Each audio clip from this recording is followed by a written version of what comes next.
Peace, peace, peace, peace, peace, peace, peace. Brief message, brief message, brief message. Brief message. Let me express to y'all something.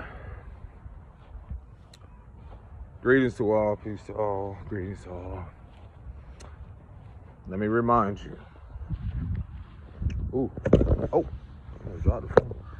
I saw, is this a feather? Okay, brief message. Give yourself grace. Grace. Grant yourself grace. Stop taking it hard on yourself. You didn't know. You didn't know how. You didn't know how. You didn't know how. Your mother didn't show you how. Your father didn't show you how. You didn't know how. And that's where we have to learn not to beat ourselves up over. The anxiety, the overthinking, the being over analytical, the self-sabotaging behavior patterns, so forth, ends now. That's where a lot of our trauma stems from. It's us taking on the guilt and shame of other people when we did not know how. Some of us didn't know how to be a father. Some of us didn't have the guidelines. We didn't receive the blueprint of what a mother is, how we should live this life, and so forth. You didn't know how, and that's okay. You didn't know how. You never seen it, let alone something consistent. So it's new for a lot of us. Right now, it's like being a newborn baby. It's new. It's new. You didn't know how. So why continue to feel like you got to beat yourself up over something that you didn't see, that you didn't know how to do, that your mother and father should have shown you? You don't have to continue to carry that guilt or shame. This is one of the things I gradually accept every day through my transition, through my life, through my transitions of life. I didn't know how. I told y'all before, I have nothing to hide. I didn't know how and learn financial literacy on certain things or educate myself until even after 30. I had to tell a young man that. I didn't know how, again, navigate my emotions. I didn't know how. I didn't see it. Give y'all this great view. Coming by the water. I didn't know how, again. Now I'm able to pour back into myself because I didn't know how. Taking these moments, taking these strolls, pouring into myself, and then being able to share it with y'all. Again, I didn't know how to do a lot of things. And I feel like that's one of the most things that we beat ourselves up a lot when we don't have to anymore. You don't have to feel guilty over what was not shown to you, what was not given to you at a younger age. You don't have to continue to beat yourself up. Brother, sister, anybody. It's not your fault. Let me tell you that again. It's not your fault. See if I got some room to do this. I want y'all to see that water. But again, it's not your fault. It's not your fault that you didn't know these things. It's probably gonna be a little windy. But again, it's not your fault. This might bring some ease to a lot of us seeing this right here. I love being by water. I love being by nature, the river, everything. I love it. Don't judge me, but I definitely, in the summertime, will definitely go swimming in this river. Most definitely will. Probably even get a kayak too. That might be a good idea. But again, I'm just here reminding y'all, you didn't know how, yo. That was one of the most challenging things that I used to really beat myself up over or internalize or cycle through my mind, create anxiety around, well, I could have done this better, or resentment grows, or if I had a father, or if I had this, if. And what it does is that we'll keep replaying these cycles in our head, what could have been or what should have been. instead of what could be and what we should do now.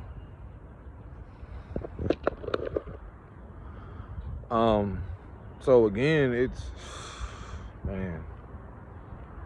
funny because like I'm literally walking a new path. Like the old one back there was old wood, and this literally, I kid you not, this look like it's just finished. Probably not even a couple days old. Like really fresh wood. It's like a new path, probably because of the water or the wood or whatever. But anywho, I feel like the acceptance of this, especially like as I expand and grow, I realize like no one has ever been in my way. It's me. And I feel that's what keeps a lot of us blocked, or keeps a lot of us from moving forward with anything, is that these blockages or these things in our lives, how long are we going to hold on to them? How long will we continue to hold on to it? What is it doing? What is it doing for us? Can we learn from it? Can we grow from it? Can we expand our horizon? Like I said, for those who've been watching me, I'm expanding my horizon, going to places I've never been before. This is a place I've never been before. You know, a past, mud, that's sticky, it's different. A path less traveled, like least traveled, you know, doing something completely different to end up in places like this. Simple things like going out for a walk, going out for a stroll, taking a moment to myself, reflecting, seeing now what could I move forward on, how can I expand, believing and know I have it, instead of, you know, I feel like when we, you know, from my own personal experience, when I used to focus on what I did not have, I stayed in that energy. I stayed in that energy of, oh, well, I didn't have this, I don't have this. And you're telling yourself that. Instead of saying, well, even if I did not have that father present, I have myself, and then I have other people who, you know, the divine or the universe can show up, or that energy can show up as I learn more about myself. That's one thing I've learned about my path is, even though I did not have certain things then, that does not keep me from receiving it now. That makes a lot of sense. Not only receiving it now, but being it for myself. I've always spoken about how a lot of us had to reparent ourselves, or gradually I still have to reparent myself because of things that I did not receive in that moment, only for me to be open to receive it. Go through the uncomfortability of, you know, even if it's not coming from this said person, this said resource, can I be able to navigate through the uncomfortability of what's not familiar? And that's the thing what I mean by, when you focus on what you did not have or did not receive as a child, or even still as an adult, that inner child is still going to long for those very things. But how long are you going to keep yourself from receiving it now, or being open to it now? Even if that energy shows up in a different person, a different environment. You know, the mindset around, well, can I be a better me first before I'm actually open to socialize, to expand my artistry, expand who I am? Can I get out of the comfortability of what's familiar? And I said on my previous video, it's like, this is how we outgrow our environment. This is how we outgrow structural racism. This is how we evolve as individuals and as people, is when we realize, like, for one, I tell myself, if I focus on what I did not have or did not receive from a mother, or this is even deeper. If I focus so much on what I did not receive from certain people, even a country, now this is gonna get really deep. If I focus on what I did not receive, whether it comes from like certain resources, even just being a darker man, am I hindering myself from expanding and being open to other countries, people, or resources that is, you know, that is aligned with what I deserve. And that's what it comes down to. When you look at the structures, this is how I want to be. I believe there's an African proverb, but it's like, be as a tree that is like that is rooted by a river, always prosperous, always watered, not looking for so much of the resources. It knows that where it's at, all the resources is not just within it, but it's around it. And so the river aspect I've spoken about before is that if I focus on, let's say, the water, if I focus more so on, how could I give this analogy? Like knowing how the river flows, if I focus on like, if I'm not getting the same treatment as another, environment is that still keeping me from expanding or leading me to a said ocean or to a said place? And that's the beauty of like energy, and that's the beauty of ourselves when we realize like we're here to touch the souls, not only to touch the souls or to ripple or have a ripple effect on everyone, but that's the beauty of the mindset and expansion. Let this helicopter fly over. But that's the beauty of expansion and expanding our minds, is that are we going to continue to focus on what was or what could have been rather than the present moment? So the beauty of that, how you doing? So doing great. So for instance, the area that I'm in, learning the history or learning what has happened here, let me show you the beauty of what expansiveness happens when you choose to come out of survival or come out of the mindset of staying where energy is stagnant. But that's not meaning forget about what has happened. That's meaning using it to empower and to rise. I'm a firm believer in knowing that the Most High will rise you up in front of the very people or things that at a time wanted to hinder or keep you stagnant. And the Most High shall make your enemies your footstool. So one thing I'm noticing that for a lot of you that don't know, in certain areas like the Ohio rivers, a lot of these rivers, a lot of people don't know what took place hundreds of years ago, not even hundreds, years ago, where you had people who were so-called classified as free slaves, or just people who were trying to seek freedom or sovereignty, I'll say. A lot of them went through a lot of treacherous and treacherous things or very traumatic experiences. Learning the history of certain environments that surround the cities of Columbus and so forth, you're walking through establishments where, again, even though the structures are built a certain way, there's still an energy in those places where that is lingering.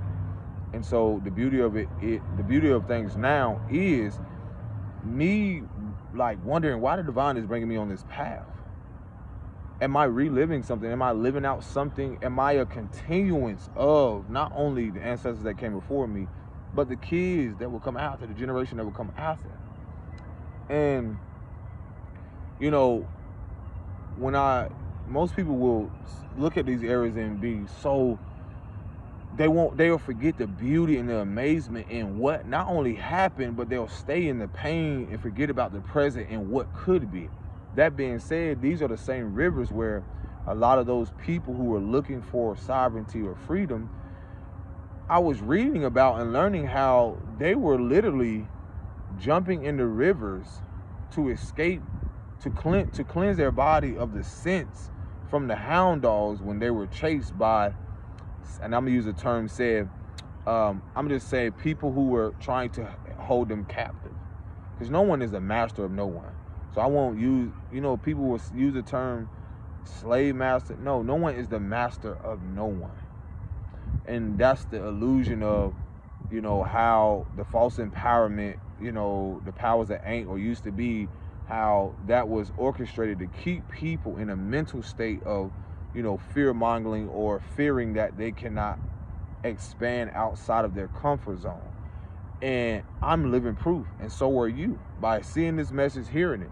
That is the same river that when you learn things, and when I research and learn, does it bring up a certain emotion? Absolutely. Because it's the dehumanization, or how inhumane or just disgusting how people treated each other, just to build certain civilizations, just to build certain things. Yes. Why wouldn't there be emotion? Sometimes I even come to the river and I'll cleanse myself. I'll even put my feet to the ground, take my shoes off, and literally connect, just simply because I'm, wanting to feel, if I feel a sense of not only just gratitude, but what am I picking up on? Can I feel a sense of like, awareness of what really happened here? Grounding myself, staying present, but also again becoming aware of what most people don't realize, what has happened in a lot of these places. And so even with that, it's still a sense of gratitude, because I can be able to walk this path and realize, like, give gratitude to those that came before me who stood up in the face of adversity, and that's the thing about this empowering message, is that a lot of us as revolutionaries, as rebels, or rebels with a cause, or just being our authentic self, is very important.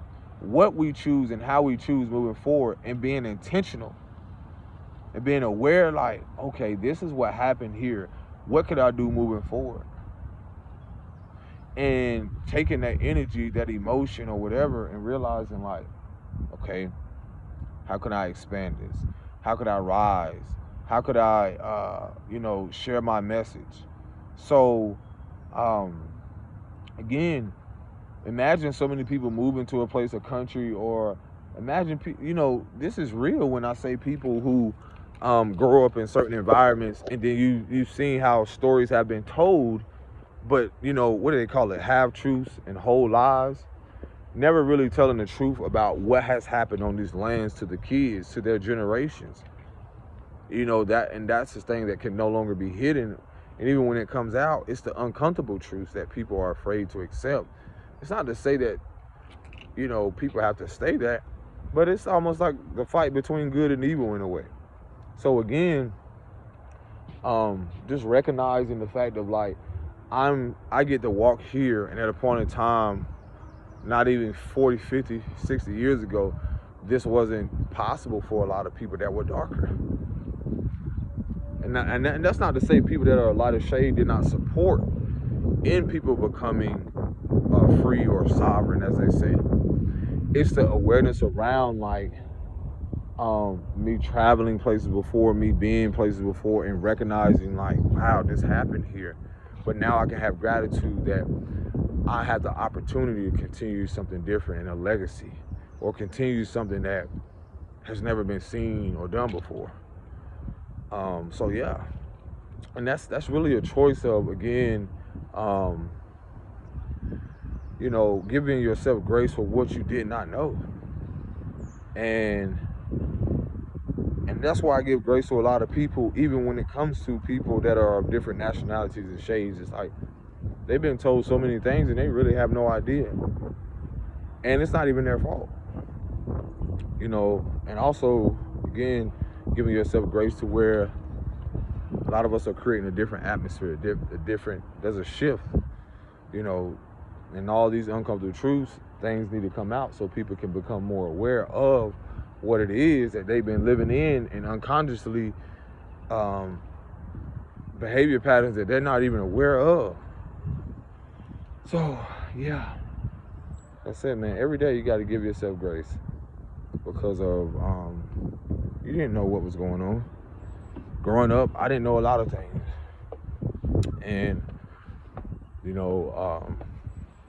I'm still constantly reminded as I come to certain places, travel through, and the stares and the looks, it still is a certain energy as it was in the 1800s, 1900s. It still is the same energy. Just because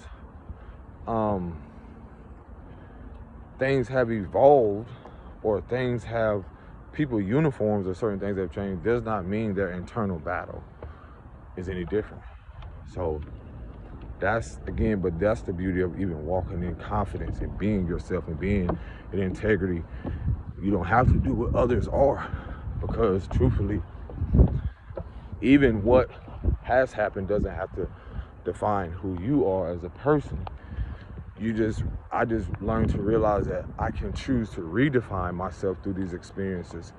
Move on, move forward, move through the heart, move through love, which is a form of integrity, because I don't have to dress it up. And I don't have to pretend that I'm comfortable with lies. I don't have to pretend that I'm comfortable with the things that has transpired in this country that I cannot, well, I'm not able to change what happened years ago, but I'm able to be it right now. You know, speaking my truth, moving forward, and being able to, again, look at shit right in the eyes, the adversity, facing subconscious fears when it comes around, living in certain areas where, again, racism, self-hatred, a lot of things is very evident, but it's the confidence of loving yourself beyond just what your skin color, beyond the ignorance of other people, and accepting the fact that if you were brought to a space, into an area, and you have a mission and a purpose and a legacy, no matter how uncomfortable, just because of what you look like, just because your nationality, just because your belief system, religious belief, or whatever, that shouldn't keep you from still being in integrity and walking in authenticity. So remember, doesn't matter what people say, how you got this, how you coming into this, as long as you got receipts and know that you can be yourself, know that you don't have to apologize for being yourself. So continue to love yourself, be honest, even if it's uncomfortable for yourself when you're trying to come into your own truth and develop your own belief system. The first thing is important to be honest with yourself. Be unapologetically you. Peace and bliss and shalom, Ashe.